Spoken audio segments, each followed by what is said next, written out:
तीसरी मंजिल पर गली के बाहर से आरपीजी रॉकेट चलाने की जो हरकत है उससे आज पूरा देश के अंदर एक हलचल मच गई है।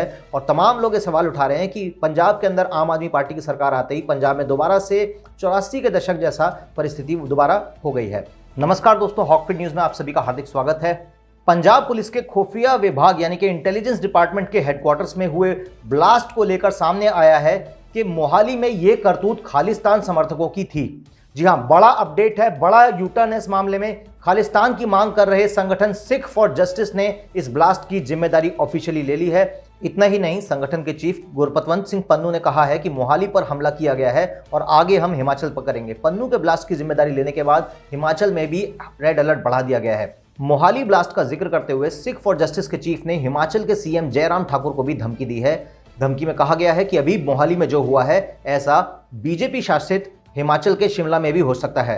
सिख समुदाय को उकसाओ मत। आपको बता दें कि 2 दिन पहले ही हिमाचल विधानसभा में खालिस्तानी झंडे लगाए गए थे और दीवारों पर चेतावनी जारी करी गई थी।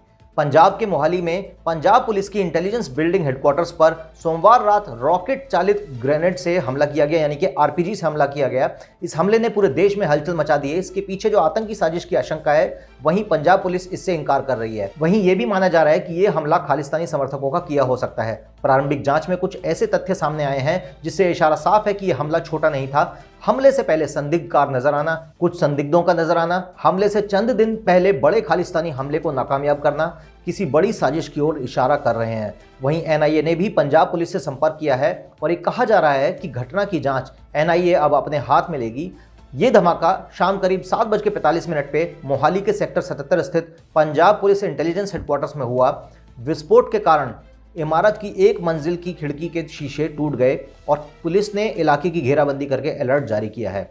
मोहाली के सेक्टर 77 में पंजाब पुलिस के खुफिया मुख्यालय की तीसरी मंजिल पर गली के बाहर से आरपीजी रॉकेट चलाने की जो हरकत है उससे आज पूरा देश के अंदर एक हलचल मच गई है। और तमाम लोग ये सवाल उठा रहे हैं कि पंजाब के अंदर आम आदमी पार्टी की सरकार आते ही पंजाब में दोबारा से 84 के दशक जैसा परिस्थिति दोबारा हो गई है।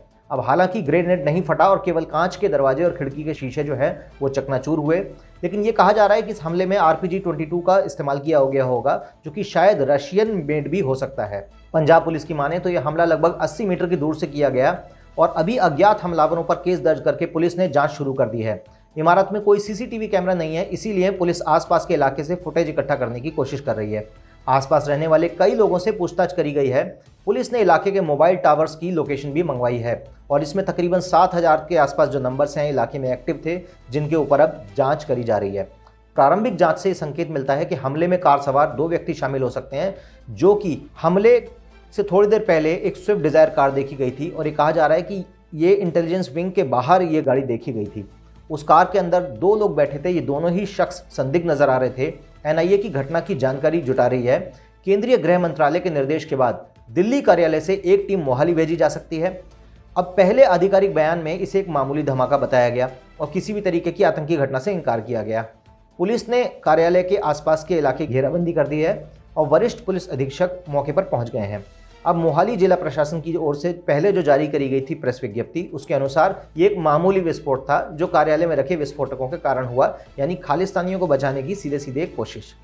अब जानकार ये बता रहे हैं कि ऐसे कार्यालय में इस तरीके के विस्फोटक होते ही नहीं है। ये भी आरोप लग रहे हैं कि सरकार के दबाव में आनन फानन में इस तरीके का खालिस्तानियों को डिफेंड करने का एक बयान जारी किया गया है, लेकिन बाद में पंजाब पुलिस का ये कहना है कि धमाका विभागीय विस्फोटकों की वजह से हुआ। इस हमले को लेकर दिल्ली के सीएम और आम आदमी पार्टी के संयोजक यानी कि अरविंद केजरीवाल ने भी ये बात कही है कि मोहाली ब्लास्ट उन लोगों की कायराना हरकत है जो पंजाब में शांति भंग कराना चाहते हैं। यानी आप मान रहे हैं कि ये ब्लास्ट किसी और ने किया है और विस्फोटकों के कारण नहीं हुआ, तो फिर आपकी सरकार वहां पर इस तरीके से बयान अगर दिलवा रही है तो कहीं ना कहीं आप मामले को हॉग वॉश करने की कोशिश कर रहे हैं। अब भगवंत मान के ट्वीट को रिट्वीट करते हुए केजरीवाल ने कहा कि मोहाली ब्लास्ट उन लोगों की कायराना हरकत है जो पंजाब की शांति भंग करना चाहते हैं। आम आदमी पार्टी की पंजाब सरकार उन लोगों के मंसूबे पूरे नहीं होने देगी, तो फिर उसके ऊपर पानी क्यों डाल रहे हो?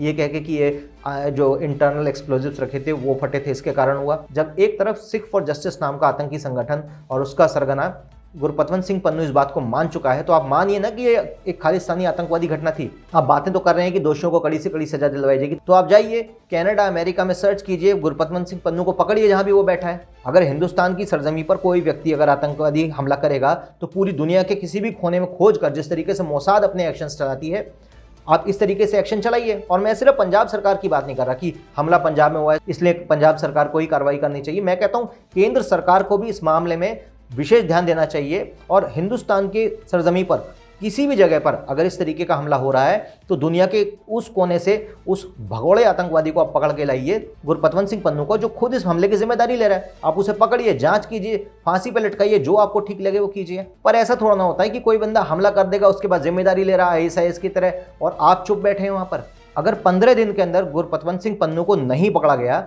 तो लिटरली ये भारत देश के मुंह पे एक बड़ा तमाचा होगा खालिस्तानियों के द्वारा। और अब समय आ गया है कि इस तरीके के दो कौड़ी के लोगों को और पंजाब पुलिस के ऊपर हमला करने वाले लोगों को अगर हम न्यायिक तरीके से उनको अगर एक जेल के अंदर नहीं डालते हैं तो ये अपने आप में सिस्टम के साथ साथ सरकार का भी बहुत बड़ा फेलियर होगा। मैं यहाँ बात केवल पंजाब सरकार की नहीं कर रहा हूँ, पंजाब सरकार की तो फर्स्ट हैंड जिम्मेदारी है कि इस पूरे मामले में जो न्यायिक जांच हो, जो एक फॉरेंसिक इन्वेस्टिगेशन है, तमाम चीज़ों में पंजाब सरकार उसकी जांच में सहयोग करे। और पंजाब सरकार के साथ साथ केंद्र सरकार को भी ये इंश्योर करना होगा कि हर कीमत पर मोहाली के इंटेलिजेंस हेडक्वार्टर्स में जो ब्लास्ट हुआ है उसके लिए जो जिम्मेदार लोग हैं उनको घसीट कर हिंदुस्तान लाया जाए और पकड़कर उनकी तबीयत से जेल के अंदर तोड़ाई करी जाए और उन्हें यदि आवश्यक है तो चाहे फांसी पर चढ़ाएं या 20 साल की जेल डालें। अगर मैं जो कह रहा हूं आप मेरी बात से समर्थन करते हैं तो कमेंट में जय हिंदुस्तान जय भारत लिखें ताकि खालिस्तानी लोगों को एक करारा तमाचा लगे और ये बात लोगों को समझ में आए कि हिंदुस्तान अब वो पहले जैसा हिंदुस्तान नहीं है कि आपने हमला कर दिया और ये हिंदुस्तान चुप बैठा रहेगा।